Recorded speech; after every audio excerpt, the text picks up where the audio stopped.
Continuamos en esta hermosa tarde con la clase número 9 de lo que es códigos y reglas de interpretación. Estamos viendo estos hermosos temas y de esta manera hermosa de interpretar correctamente las escrituras. Vamos a la octava regla, regla de interpretación de la aplicación y el significado de las palabras.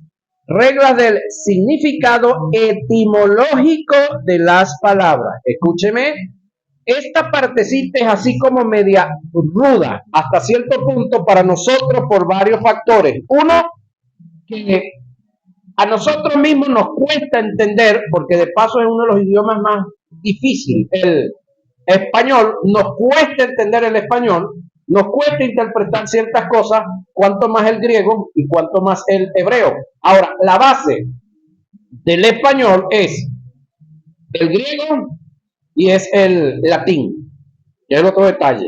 Entonces, la base o el idioma que debemos de tomar como fundamento para la interpretación correcta de las escrituras debe ser en esta parte del mundo el griego. Lo poco que logremos captar, lo poco que logremos entender y hasta cierto punto el hebreo. Pero cuando usted busca la palabra amor en el idioma hebreo, no lo va a conseguir por ningún lado. Se consigue es querer. Y el término querer incluso tiene unas interpretaciones muy vagas, incluso rudas. Es como en el idioma guayú. La palabra amor no existe, existe el querer. Pero ya va. ¿Querer qué? Querer tiene que ver con un par de zapatos, con una correa, con una camisa. Yo quiero eso, yo quiero aquello, yo quiero lo otro. Ahora, amar, la base la tenemos en el griego y tiene tres significados. Por eso la palabra amor y ciertas otras palabras tienen varios significados que hay que analizarlo, hay que estudiarlo. Entonces, vamos a ver las reglas del significado etimológico de las palabras y uno de los problemas que tenemos dentro del liderato es que no le paramos mucho a la etimología de los términos de las palabras. Cuando nosotros comencemos a pararle a la etimología de los términos, vamos a salir de muchos errores garrafales que venimos hablando dentro de nuestras congregaciones y en nuestras ponencias. Una palabra puede tener varias aplicaciones y significados, señoras y señores, en su uso común y debe seleccionarse aquel que mejor se ajuste o se adapte al pasaje en cuestión. Debemos ubicarnos en el tiempo, oiga, y época del escritor e interpretar sus palabras en el sentido usual, natural y literal. Por eso es importante tomar en cuenta lo que se conoce en la gramática como la semántica, que es relativa a la significación de las palabras según el desarrollo de una oración. Semántica es la ciencia que trata de los cambios de significado de las palabras dependiendo del contexto donde se encuentra. Según la semántica, una palabra puede tener diferentes significados. Le decía la palabra amor. La palabra amor se escribe igualito, pero tiene tres significados. Tenemos el amor ágape, que es el amor incondicional, que es el amor de Dios. Tenemos la palabra filí, tiene que ver con amistad, tiene que ver con cariño, tiene que ver con buen trato. Y también tenemos la palabra, el término amor, eros o erótico. Entonces, cuando hablamos de el amor ágape, es el amor que no sucumbe, que no cambia, no mengua, no caduca, permanece, porque es el amor de Dios. Y como Dios es espíritu, ese amor única y exclusivamente es derramado en nosotros, en nuestro espíritu, cuando nacemos de nuevo. Solamente el amor ágape lo portamos los hombres y mujeres que caminamos sobre la tierra con dos espíritus. El de nosotros nacido de nuevo, más el Espíritu Santo en nosotros. Ahora, el amor filí se practicó en el Antiguo Testamento. Lo tuvieron los hombres y las mujeres del Antiguo Testamento. David con un amigo llamado Jonathan. Llegó a decir que su amor era mejor que el de las mujeres. Y de ahí, algunos alocados por ahí dicen que los dos y que eran homosexuales. No tienen nada que ver. Cuando usted sabe interpretar el término del amor que David estaba hablando, era él. Filí, la amistad, el compañerismo, el gran apego que había, era tanto, que él se sentía mejor con su compañero Jonathan compartiendo que con el rebaño de mujeres que tenía. Ahora, escúcheme esto usted. Usted no ha sabido de amistades que mientras son amigos, esos son uña y sucio y uña. Pero después que entran en una relación sexual, se echa a perder la amistad. Gente que dice, no quiero estar contigo porque si estamos se acaba la amistad. Y pasa. Entonces, el amor filí es tan buenísimo, pero es natural. Se cultiva, nace, se acaba, lo podemos arruinar. Al igual que el amor erótico, el cual también hay gente que tiene un gran deseo y después que estuvo con, llega a aborrecerla, como el caso del hijo de David con su hermanita. Ahí tenemos ejemplos. Entonces, son naturales estos dos, pero el ágape, señoras y señores, no es natural, es sobrenatural. Y aunque se escribe igual, amor tiene tres significados. ¿Por qué tres tipos de amor? Ok, porque podemos amar con nuestro espíritu, podemos amar con nuestra alma y podemos amar con nuestro cuerpo. No hay otro tipo de amor más. Solamente hay tres. Entonces, ese es el significado de esa palabra. Según lo indique el desarrollo de la oración, para captar el significado de una palabra, se debe hacer, oiga, un análisis a la luz del sentido que el resto de las palabras en la oración indica. Daremos unos ejemplos. Oiga, trabajemos con el término carne. Pablo le da dos significados en un mismo pasaje. Citemos, aunque andamos en la carne, yo pregunto, de los que estamos aquí, ¿cuántos de los que estamos aquí andamos en la carne? Amén, ¿seré yo solo el que ando en la carne, los demás andan en el espíritu? Ajá, todos los que estamos aquí andamos en la carne, óigame. Aunque andamos en la carne, no militamos según la carne. Entonces la palabra carne se escribe igual, pero tiene aquí dos interpretaciones. ¿Eso está dónde? Segunda a Corintios 10:3. Según el desarrollo de la oración, la primera vez que se expresa el término carne es referente a la vida biológica, al cuerpo humano, y el segundo sentido está relacionado con las pasiones pecaminosas. Trabajemos con el término fe para desarrollar la enseñanza semánticamente, tomando en cuenta tres pasajes de las escrituras que lo analizaremos según el desarrollo de la oración o según se adapta al pasaje en cuestión.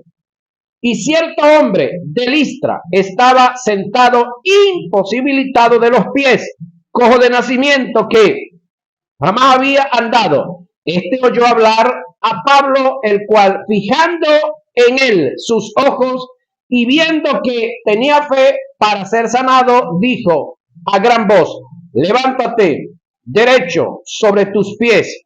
Y él saltó y anduvo. Eso está en Hechos 14, 8 y 15. Pero Dios, habiendo pasado por alto los tiempos de esta ignorancia, ahora manda a todos los hombres en todo lugar que se arrepientan, por cuanto ha establecido un día en el cual juzgará al mundo con justicia por aquel varón a quien designó, dando fe a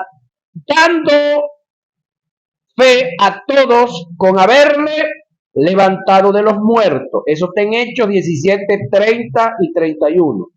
Amados, por la gran solicitud que tenía de escribiros acerca de nuestra común salvación, me ha sido necesario escribiros exhortándoos que contendáis arduamente por la fe que ha sido una vez dada a los santos. Judas 3. El término que está en común en los pasajes es fe, que según el desarrollo de la oración tiene diferentes aplicaciones y significados. En el primer pasaje, el término fe hace referencia a una aceptación, creencia y una entrega para que se dé un milagro, que es el caso de el amigo de Listra. Es una disposición del alma, una aceptación interna llena de posibilidades. En el segundo pasaje, el término fe está relacionado con el testificar, con hechos, con dar testimonio, con el avalar. En el tercer pasaje, oiga, el término fe está relacionado con el conjunto de doctrina, es decir, en el tercer punto, la palabra fe no tiene que ver con creer, tiene que ver con la doctrina, con la enseñanza. Ejemplo, en Mateo 8:22, Lucas 9:60, Jesús usa el término muerto, pero con diferente significado, aunque se escribe igualito. Según el contexto, el texto expresa lo siguiente: deja que los muertos, ese es uno, entierren a sus muertos, y ve que se escribe igual, y los dos muertos aquí no son, la palabra muerte aquí no es lo mismo, pero se escribe igual. Entonces, ¿cómo es que no es lo mismo? Bueno, ahí hay que aplicar la semántica, ¿sí? Ok, haciendo un análisis, el análisis es la aplicación de la semántica o semántico, tomando en cuenta las reglas de interpretación de las palabras, el término muertos en la primera parte del texto, Jesús está haciendo referencia a lo espiritual. Y en la segunda parte del texto, el término hace referencia a lo literal o a lo espiritual, en lo físico. En el mismo pasaje, se utiliza el término muerto con diferentes aplicaciones y significados que se ajustan al pasaje en cuestión. Segundo ejemplo, Mateo 9:9, Marcos 2:14, Jesús da un sentido diferente al término banco, al que se da en Lucas 19:23 y se escribe igualito.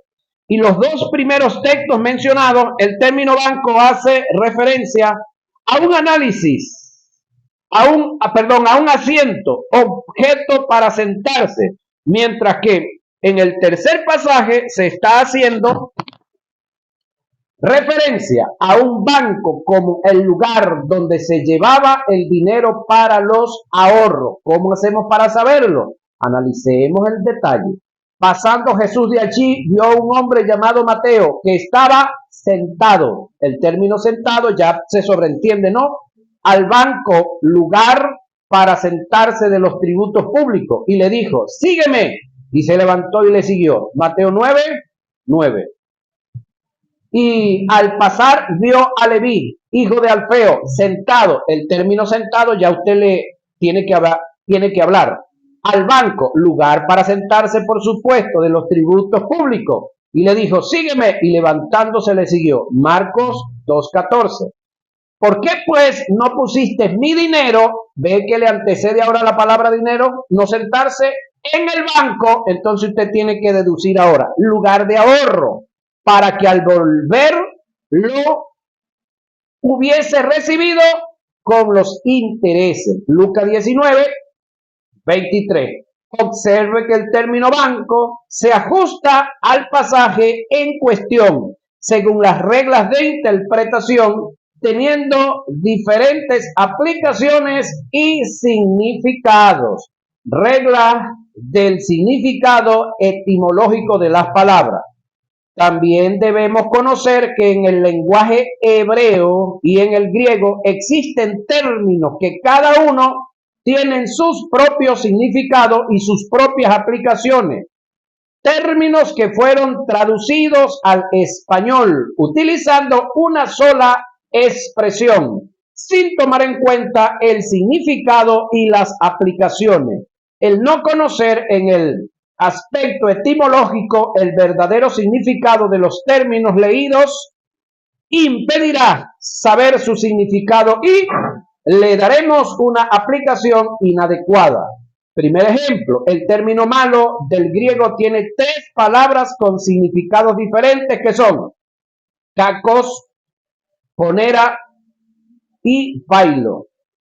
Cuando acudimos al aspecto etimológico en el griego koine, que es el griego alcanzable, no era el griego de las élites, este era el que se hablaba en todos lados, en ese fue el que fue escrito el texto sagrado, nos daremos cuenta que estos términos tienen diferentes significados y aplicaciones en el lenguaje original en el cual se escribió. Pero cuando se tradujo del griego a las diferentes versiones, no se hizo una clasificación de palabras, sino que se utilizó un mismo término en todos los pasajes, perdiéndose así el significado y la sustancia de lo que el autor quiso expresar. Vamos a ver ejemplos de lo expuesto anteriormente. Los términos cacos y ponera se refieren a lo malo en cuanto a lo pecaminoso y malignidad. Presento los ejemplos bíblicos. No como Caín, que era del maligno y mató a su hermano. ¿Y por qué causa lo mató? Porque sus obras eran malas. Ponera, pecaminoso. Primera de Juan 3:12. Amados, no imitéis lo malo, cacos, sino lo bueno. El que hace lo bueno es de Dios, pero el que hace lo malo, cacos, no ha visto a Dios. Tercera de Juan, verso 11. El término failo indica lo malo en cuanto a inutilidad, no en cuanto a pecaminosidad. Exhorta asimismo a los jóvenes a que sean prudentes, presentándote tú en todo como ejemplo de buenas obras en la enseñanza, mostrando integridad, seriedad, palabras sanas e irreprochables, de modo que el adversario se avergüence y no tenga nada malo, failo, que decir de vosotros. Tito 2:8, porque es necesario que todos nosotros compadezcamos ante el tribunal de Cristo, para que cada uno reciba según lo que haya hecho mientras estaba en el cuerpo, sea bueno o sea malo. Y el término malo aquí es failo. Segunda a Corintios 5:10. Ahora, ¿tiene que ver esto con pecado? No. Todos nosotros vamos un día, todos nosotros, la humanidad entera se tiene que presentar ante Dios para ser juzgada. Bíblicamente hay 5 juicios, señoras y señores. Eso lo vamos a ver cuando veamos conflicto entre 2 reinos. Tenemos el juicio a la iglesia, que es en el que vamos a participar nosotros. Ese va a ser en el tercer cielo. Es un juicio no para condenar a nadie, ni para escoger buenos y malos. Es para ver la dignidad y la indignidad, que es el término malo que aparece aquí. Es decir, nosotros tenemos que dar cuenta por lo inútil que hayamos sido por estar cometiendo pecado, no por los pecados. ¿Por qué no por los pecados? Porque los pecados no los perdonaron y fueron eliminados. Pero lo inútil que fuimos por estar cometiendo pecado, por eso vamos a dar cuenta. Por estar haciendo lo que no se nos mandó a hacer. Por lo tanto, no solamente el pecado es malo. Es decir, hay gente que está haciendo cosas buenas y está pecando. ¿Cómo así? Bueno, si yo no fui llamado a trabajar con niños, niñas y adolescentes, y yo fui llamado a trabajar, por decir algo, con los que están en la cárcel, y yo en vez de dedicarme a trabajar con los que están en la cárcel, me dedico a trabajar con niños, niñas y adolescentes, eso para mí es un tipo de pecado, porque yo no fui llamado a trabajar con niños. Dios tiene a cada quien en cada una área para hacer un trabajo. Y lo importante aquí no es hacer para Dios, es hacer lo que Él nos mandó a hacer. No es lo que a nosotros nos guste, sino lo que Él haya determinado que nosotros hagamos. Ahora, según lo expuesto por Pablo en este pasaje, daremos cuenta en el tribunal de Cristo, que es el lugar donde nosotros como iglesia vamos a ir. Nosotros no vamos al gran trono blanco. Al gran trono blanco van solamente los perdidos. Digo esto porque he escuchado predicadores de soles aquí, hermano, hablando de que cuando nos toque presentarnos ante el gran trono blanco, serás vos, yo no voy. No. Hay 5 juicios: el de la iglesia, el de Israel, el de los gentiles, el de los ángeles caídos y el del gran trono blanco, que es el último. Y a ese último solamente van los perdidos.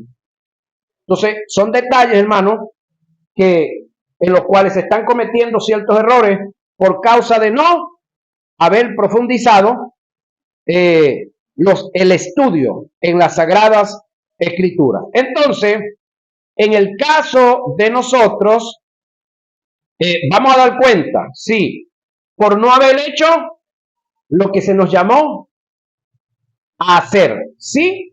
Ahora, según lo expuesto por Pablo, en este pasaje daremos cuenta en el tribunal de Cristo, no de pecados que hicimos, sino de lo inútil que fuimos por causa del pecado, es decir, daremos cuenta de lo que dejamos de hacer por la vida de pecado en la que estábamos sumergidos y sus consecuencias. Al no conocer etimológicamente el término malo, en sus diferentes aplicaciones le podremos dar una mala interpretación al texto y por ende una mala aplicación. Segundo ejemplo, el término prueba proviene de 2 términos en el griego que etimológicamente tienen diferentes significados y diferentes valores y aplicaciones. Definición de cada uno. Dokimazo. En el texto sagrado, cuando se utiliza este término, es para hacer referencia en algunas ocasiones a la prueba que viene de parte de Dios, es decir, con la finalidad de hacerte ver la falta de madurez que tienes en el área donde se te está probando. En otras palabras, es la prueba que viene con la finalidad de probarte para ser aprobado. Primera de Pedro 1:7, primera de Juan 4:1 y primera a Corintios 11:28. Prueba a Dios, sí, para aprobarte. No te prueba para reprobarte, no. ¿Se recuerdan la socialización? Lo que pasa es que uno es chévere por ahí, les cambia. La socialización que hicimos hace poco por ahí. La socialización que hicimos el día sábado y los posteriores días. ¿Para qué fue eso? Para aprobarlos para un grado superior.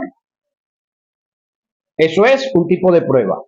Para que sometida a prueba, dokimazo, vuestra fe, mucho más preciosa que el oro, el cual, aunque perecedero el oro, se prueba, dokimazo, con fuego, sea hallada en alabanza, gloria y honra, cuando sea manifestado Jesucristo. Primera de Pedro 1:7. El término prueba en su dokimazo también es utilizado para el análisis de las cosas, para descubrir el carácter y la naturaleza de una manifestación, un ambiente, un individuo. Amados, no creáis a todo espíritu, sino probad, dokimazo, los espíritus, si son de Dios, porque muchos falsos profetas han salido por el mundo. Primera de Juan 4:1. Por tanto, pruébese dokimazo, cada uno a sí mismo, y coma así del pan y beba de la copa. Primera a Corintios 11:28. Esa es la prueba que viene de parte de Dios. Dokimazo, de paso, dokimazo de Dios, ¿sí?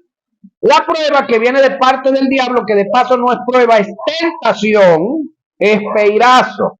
En el texto sagrado, cuando se utiliza este término o sus derivados, es para hacer referencia a la prueba que viene de Satanás, es decir, la prueba que viene con la finalidad de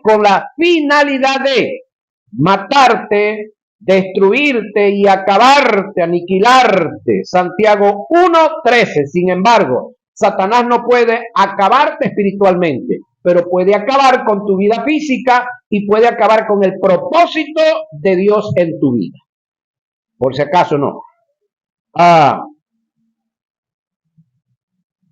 Solo haciendo un estudio de los términos desde el punto de vista etimológico, nos podremos dar cuenta la diferencia, el significado y los valores que hay en ello. Al no hacerlo, nunca podremos darnos cuenta de la característica y valores que tienen los términos, desconociendo así la verdad de cada uno de ellos, dándole una mala aplicación, tergiversando el sentido y la sustancia del pasaje. Ahora, tercer ejemplo, el término morador en el griego aparece 3 veces, que son oikeo, paroikeo y katoikeo. Y la palabra es morador, una sola, pero tiene 3 significados: oikeo, paroikeo y katoikeo. Oiga, cada uno con diferentes valores y aplicaciones. Pasemos a estudiarlo. Oiga esto. Oikeo hace referencia a los que moran en el aspecto general sin hacer ninguna clasificación. Eso es oikeo. Paroikeo, da la idea de transitoriedad, residir temporalmente. Katoikeo da la idea de permanencia. Se refiere a los que han hecho de la tierra su morada permanente, ajustándose, identificándose a su sistema, su comercio, religión y cultura. Según este análisis etimológico que acabamos de hacer del término moradores, que podemos afirmar con propiedad que la iglesia, oiga, no pasará por la gran tribulación, ya que el término que se utilizó en el pasaje para hacer referencia a los que moran es katoikeo, término que no se ajusta a la iglesia por sus características propias. Aquí se puede captar con propiedad la necesidad que hay de aplicar las reglas de interpretación del significado de la etimología de las palabras. Oiga, por cuanto has guardado la palabra de mi paciencia. Oiga, yo también te guardaré de la hora de la prueba que ha de venir sobre el mundo. ¿Sobre quién viene la prueba? Sobre el mundo entero, para probar a los que moran, katoikeo, sobre la tierra. Eso está Apocalipsis 3:10. Por lo tanto, este es uno de los tantos textos que nos afirman que la iglesia no pasará por la gran tribulación. Pero hay gente aferrada que sí. Bueno, dijera un amigo por allá, si usted cree eso, que Dios lo bendiga ya. Pero yo no voy a estar. Y me lo dice la Biblia. El detalle está que cuando yo no he estudiado, entonces yo me aferro a lo que cualquier persona dice, me aferro a cualquier, ideología, ignorando la teología. Entonces tenemos predicadores ideológicos y predicaciones ideológicas. Entre los predicadores tenemos predicadores reactivos y proactivos. ¿En cuál de los dos lugares está usted? Oiga esto, examínese usted, no me digan qué son, usted revísese. Reactivo es el hombre que por lo que ve y oye reacciona y trae el tema. Proactivo es el que se preparó en su casa, un día, 2 días, 3 días antes, oró al Señor y le dijo: Señor, mira, yo sé algunas cositas, Señor, pero si yo le digo lo que yo quiero a esa gente, bueno, algo puede que les enseñe, pero esa gente no son mías, son tuyas. ¿Cuál es la necesidad que hay en ella? Señor, dame el tema que ellos necesitan. Y entonces vengo por el camino, me agarran a bombazos de agua, veo un accidente, veo a unos matándose a cuchillo, otros a machete, y con el mensaje que yo salí de la casa llego aquí y ese predico, porque yo no soy reactivo, yo no reacciono por lo que está en mi entorno, pero tenemos una gran cantidad de predicadores reactivos. Ven aquel brollando, ese es el tema. Ven aquel robando, ese es el tema. Ven aquel matando, ese es el tema. Porque son reactivos. Usted y yo debemos de ser proactivos, no reactivos. Por cuanto has guardado la palabra de mi paciencia, oiga, yo también, oiga, te guardaré de la hora de la prueba que ha venido sobre el mundo, no sobre la iglesia entero, para probar a los que moran, catoiqueo, sobre la tierra. Aunque usted y yo estamos morando sobre la tierra, no pertenecemos a esta tierra, hermano. Ya nosotros tenemos una ciudadanía diferente. Eso es Apocalipsis 3:10. Tercer ejemplo, en el encuentro que tuvo Jesús con Pedro cuando resucitó, sus demandas fueron en relación con el amor incondicional al ágape de Dios. Pero eso solo lo podemos notar cuando hacemos un estudio etimológico de los términos amor que aparecen en el pasaje. Estudiemos el pasaje y tendremos mayor iluminación de dicho encuentro. Cuando hubieron comido, desayunado, Jesús dijo a Simón Pedro: Simón, hijo de Jonás, ¿me amas? Usando el término agapán. Más que esto, le respondió: sí, Señor, tú sabes que te filí, porque Pedro le dice te quiero, filí. Él le dijo: apacienta mis corderos. Eso es el verso 16. Volvió a decirle la segunda vez: Simón, hijo de Jonás, ¿me amas? Agapán. Pedro le respondió: sí, Señor, tú sabes que te filí. Le dijo: pastorea mis ovejas. Le dijo la tercera vez: Simón, hijo de Jonás, ¿me filí? Pedro se entristeció de que le dijera la tercera vez: ¿me amas? Pero usando el término filí, y le respondió: Señor, tú lo sabes todo, tú sabes que te amo. Filí. Jesús le dijo: si me agapán, ¿sí? Si me agapán, apacienta mis ovejas. Juan 21, 15 y 16. Es decir, para pastorearle las ovejas a Jesús, no era necesario, no se llevaba o no se llegaba a hacerlo con el filí. Tenía que ser con el agapán, que fue el que usó Jesús. Por lo tanto, él usó el agapán porque él era el dueño de las ovejas y por esa razón estuvo dispuesto a entregarse por ellas, a morir por ellas, porque el amor que había en Jesús era ese nuevo mandamiento que él trajo cuando dijo: un nuevo mandamiento os traigo. ¿Cómo Jesús? Un nuevo mandamiento os traigo. Ya va. ¿Por qué un nuevo mandamiento? Porque el nuevo no estaba.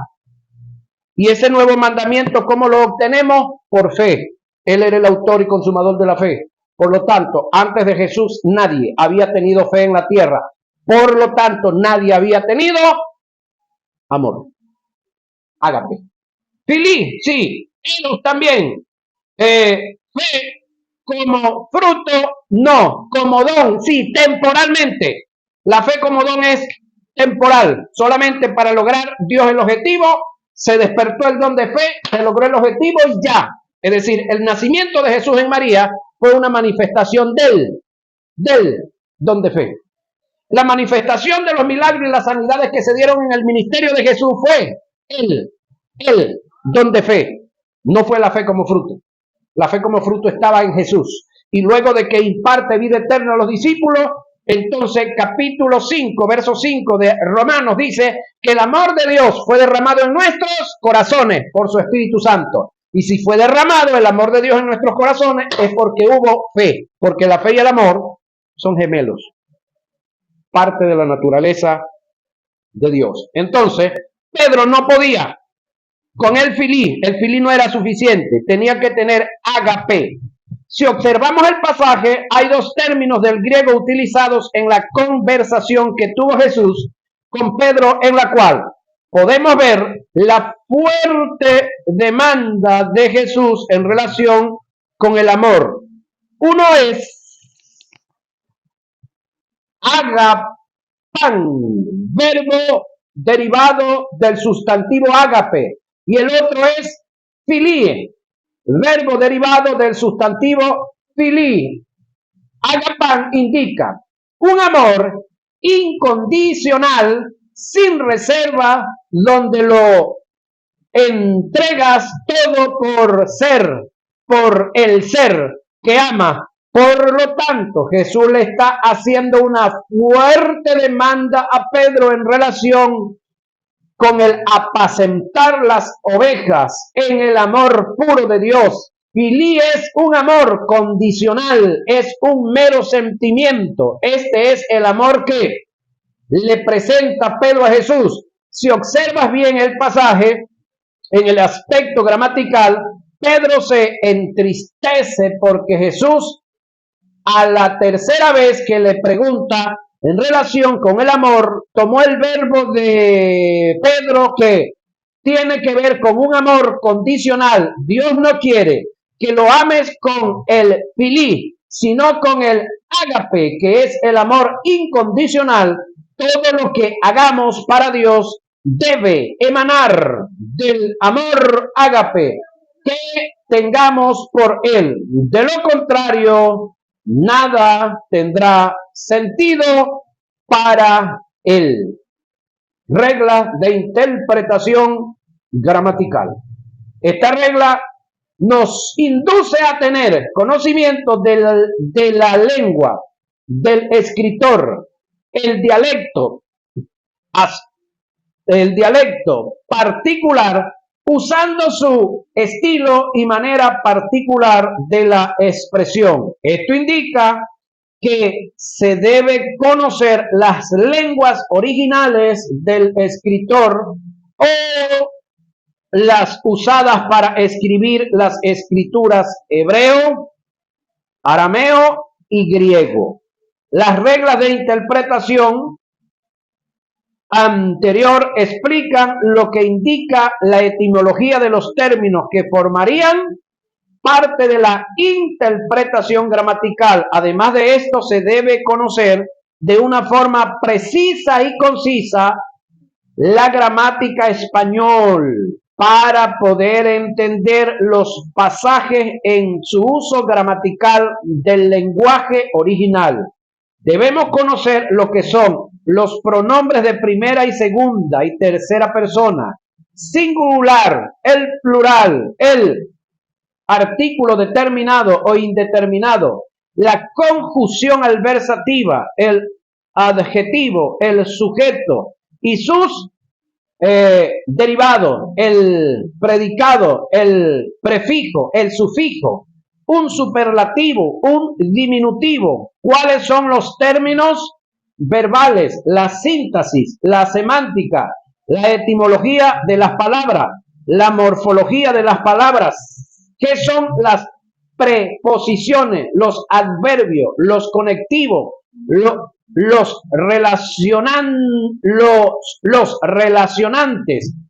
Un sustantivo, que es un verbo, u otros. Vamos a dar un ejemplo. Sin embargo, todo esto que yo acabo de hablar aquí, que puede que aterre a muchos, esto usted lo aprendió en la escuela y en el liceo y en la universidad. Por lo tanto, todo esto de lo que hablé, aquí no lo vamos a enseñar. Se cree que ya esto usted lo sabe. Sin embargo, échese una pulidita de vez en cuando por ahí. ¿Sí? Hable.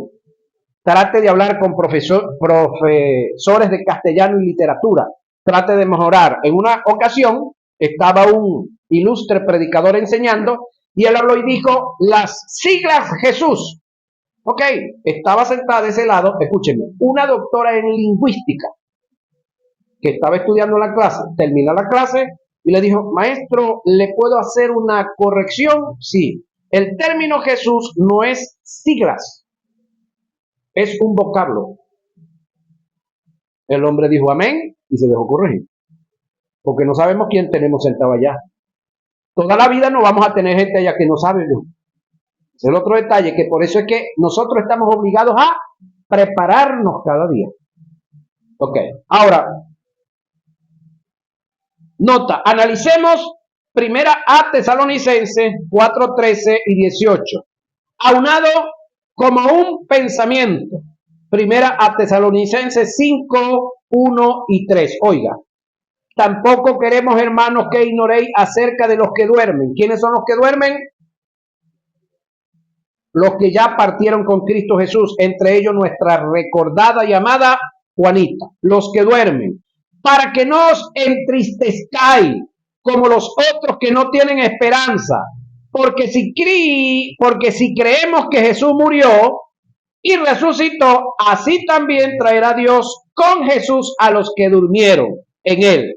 Por lo cual os decimos esto en palabra del Señor, que nosotros que vivimos, ¿quiénes? Nosotros, aquí Pablo se está metiendo él, que nosotros que vivimos, que habremos quedado hasta la venida del Señor, no precederemos a los que durmieron, porque el Señor mismo, oiga, con voz de mando, con voz de arcángel, oiga lo que viene, y con trompeta de Dios. ¿Con qué? ¿Alguien puede repetirlo allá? Diga, con trompeta de Dios. Trompeta de Dios. Ajá, escúchenme. Aquí hay un detallazo, pastor. La gente está aferrado a que al sonar de la séptima trompeta, Cristo viene. Ya va. Apocalipsis es una cosa indiscutible que como está escrito se va a dar. Pero aquí me habla es trompeta de Dios, allá son trompetas de los ángeles. Y eso es lo que muchos no quieren captar, esos detallitos. El arrebatamiento de la iglesia no tiene nada que ver con trompeta de ángeles, tiene que ver con trompeta de Dios. Eso tiene su significado. Eso se lo vamos a dar más adelante, cuando estemos viendo escatología. Trompeta de Dios. Descenderá del cielo y los muertos en Cristo resucitarán primero. Resucitarán primero en cuestión a otros muertos que están muertos, que van a resucitar después. ¿Sí? Resucitarán primero. Luego nosotros, los que vivimos, los que hayamos quedado, Pablo se vuelve a contar aquí entre los que estaban vivos, seremos arrebatados juntamente con ellos en las nubes para recibir al Señor. ¿A dónde? En el aire. Esto es una verdad, oiga, trascendental que usted, hermano y hermana querida, debe tenerlo entre ceja y ceja y aprendérselo de memoria. Cuando usted se aprenda esto de memoria y usted esté segura de esto, usted no va a caer en el juego de los anticristos que van a levantarse y se están levantando, se han levantado y se seguirán levantando. Porque su encuentro con su Cristo y mi encuentro con mi Cristo es en las nubes del aire, no es en Guanare, no es en Maracaibo, no es en Houston, no es en X país del mundo, es en las nubes. Ya, así de sencillo. Ahora, y así estaremos siempre, oiga, con el Señor. No dice siempre en el cielo. Este es otro detalle, que muchos creen que al irnos al cielo, allá nos vamos a quedar con Él por la eternidad. No, allá vamos a estar 7 añitos nada más. Luego bajamos otra vez a la tierra. 7 añitos después. Ahora, siempre con el Señor. Por tanto, es decir, por lo que les acabo de decir, les voy a decir lo que les voy a decir ahora. Alentados los unos a los otros con esta palabra.